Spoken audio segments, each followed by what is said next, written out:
Yeah. Hair flip, yeah, I'm a badass bitch. I don't like it. Hair flip, yeah. Oh my god. So you guys should be happy. Oh my goodness. Hair flip. But anyways, hair flip. Hair flipping on the toes. Hi.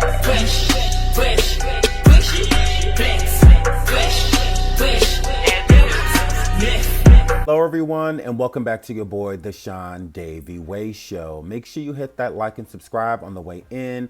Tap that bell if you would like to be notified of all of our future content. Today, I bring you a video on surviving Mexico City.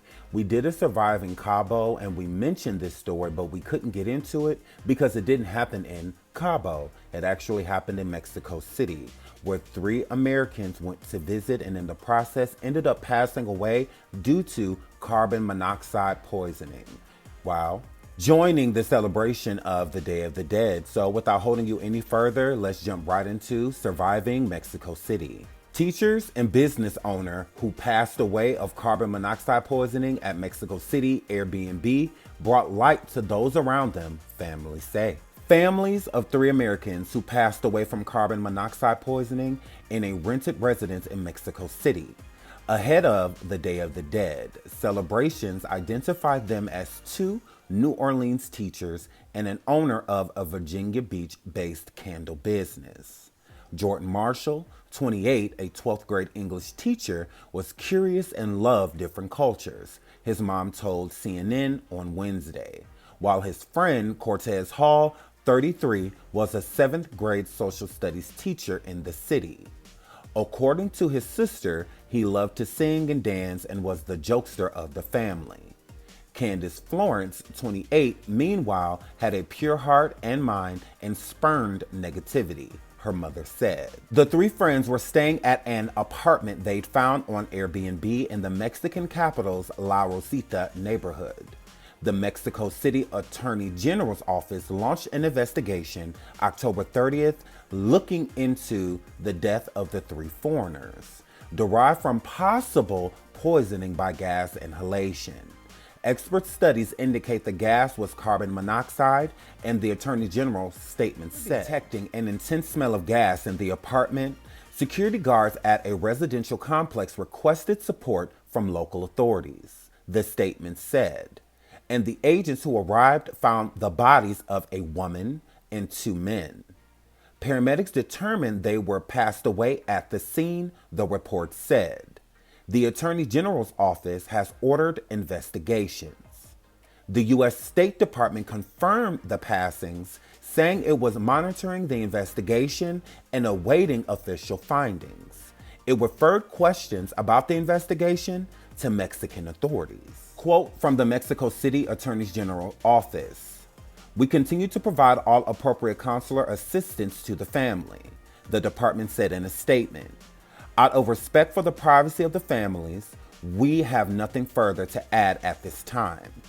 We once again offer our sincerest condolences to the families on their loss." Carbon monoxide is an odorless gas found in fumes from fuel burned in vehicles, ranges, and stoves, lanterns, grills, fireplaces, or furnaces, according to the CDC. Symptoms of prolonged inhalation include headaches, dizziness, weakness, upset stomach, vomiting, chest pain, and confusion. Frida Florence provided a harrowing account on how she learned her daughter had passed away. One of her sons called and reported, "Mom, Candace is no longer with us." And he repeated it several times, she said. It took hours to process his words. "I was despondent. I was emotionally distraught," she said. Florence's boyfriend, Victor Day, checked in on her the morning of the day she passed away. She texted him back around 4:10 a.m. ET to say she did not feel well, emotionally or physically, he told CNN. "What's wrong?" he replied. She said she wasn't well and wanted to go home. She said she felt like she had been drugged, Day said. When they touched base on FaceTime, she looked distressed, he said. He tried to reach her later in the morning to no avail, he said. So he contacted Marshall, her childhood friend from Virginia. After not hearing back from Florence or Marshall, Day reached out to the Airbnb host in Mexico City to ask they perform a wellness check. The host of the B&B says maybe 10 to 15 minutes later, she writes back that all three are in the apartment and they were all found unresponsive with no vital signs, and emergency services had been contacted, Day said. My heart sank. One of Frida Florence's sons flew to Mexico City on November 2nd and identified her the next day. Her body has been returned to Virginia but has yet to clear customs, and the family is working with a funeral home to obtain her remains. Quote, I still have not set eyes on my daughter, the mother of her youngest child. She was my darling daughter, my dreamer, my creator. During the pandemic, Candace Florence started a candle business, Glow Through It, telling her mom that the people were shut in and hurting and she wanted to bring them light. Frida Florence recalled, I was so proud of her. Frida Florence and Day spoke of her positive nature, and Day said Candace was an ambitious, hard worker with a sense of exploration, wanting to experience and sense new things. She would have celebrated her 29th birthday Thursday. She was just a beautiful soul, he said. She was a spark of light. She was very friendly, a perfect human being. That's what hurts most. Added her mom, she had a pure heart, a pure mind, and would not tolerate any negativity at all. He was so full of life. Marshall grew up in Virginia Beach, Virginia, his mother, Jennifer Marshall, said. Her quote, he was a bright ray of light, and anyone who came in contact with him never forgot him. We've been getting so much love and support from people all over, she said. Jordan was very intellectual and curious. He loved to be immersed in different cultures. He was very passionate about his students and was a very passionate educator. Tanaja Williams, Hall's niece, said she was shocked to learn that her uncle had passed away. She called him the light of my life, and she said she missed him immensely. Her quote, anytime he walked into the room, it was pure joy and happiness, she said. We both loved music. We would always sing together, and I missed that. Mother, Hall's sister, Tanika, said she missed everything about her brother. Tanika's quote, he was so full of life. He was always happy, always had a big smile on his face. He was the jokester of the family. He always was in a good place and very intelligent, she said. He loved to dance. He loved to sing. The school where Cortez Hall taught released balloons in his honor last week, and the students and his fellow teachers were visibly emotional, Tanika Hall said. The trio traveled to Mexico City for the Day of the Dead holiday, Jennifer Marshall said. Celebrations, which typically spread through Mexico on November 1st and 2nd, honor departed loved ones and take on a lively tone with attendees sharing poetry and breaking sweet bread together. Elaborately decorated skulls and skull-shaped candies are a regular feature. Marshall's mother traveled to the Capitol and identified his body, Jennifer Marshall said. After going through a series of steps, she repatriated his body to the United States, she said. His family learned of his passing when the U.S. Embassy called his mother October 31st, which is his mother's birthday, Tanika Hall said. An embassy official told the family he'd been found unresponsive and that foul play was not suspected, the sister said. For her to receive that news on her birthday was extremely devastating, she said.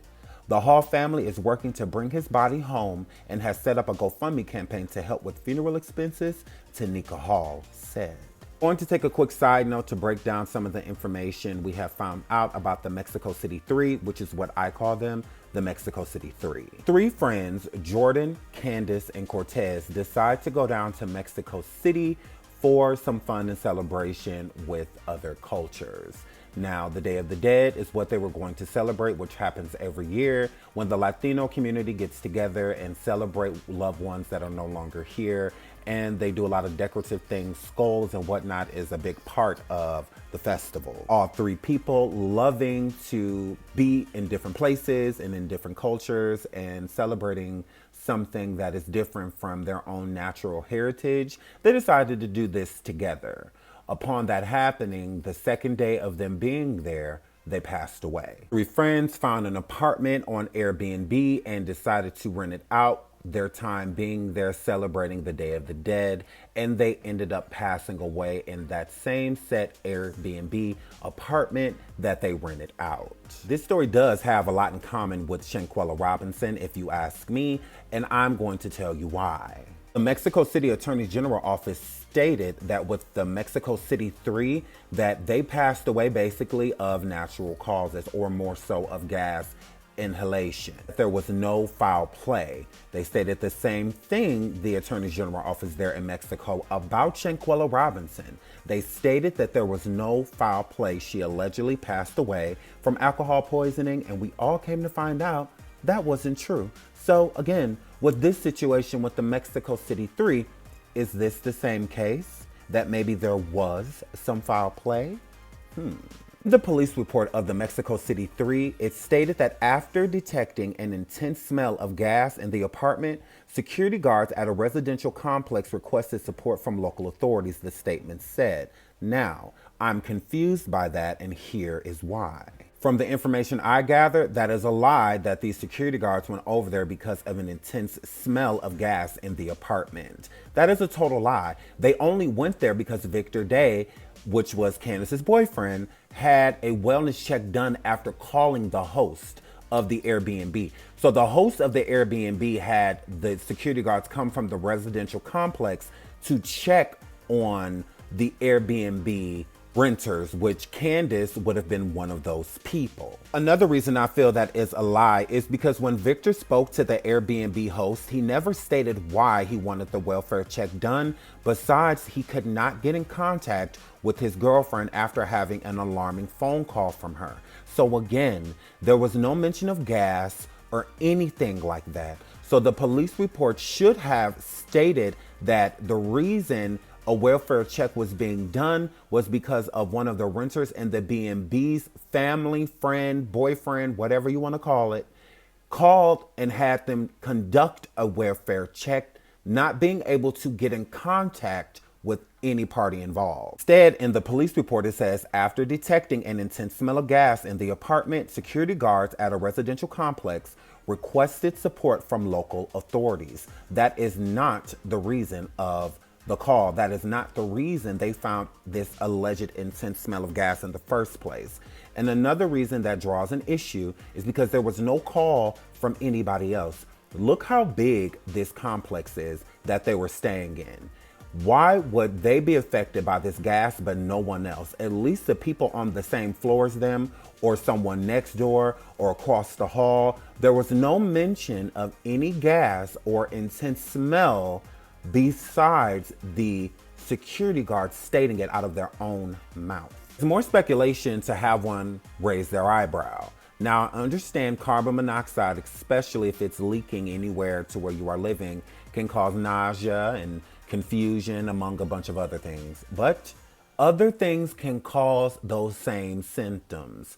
So we're going to take a page from Victor, the boyfriend's book, and listen to what he had to say of the last phone call that anyone had with Candace.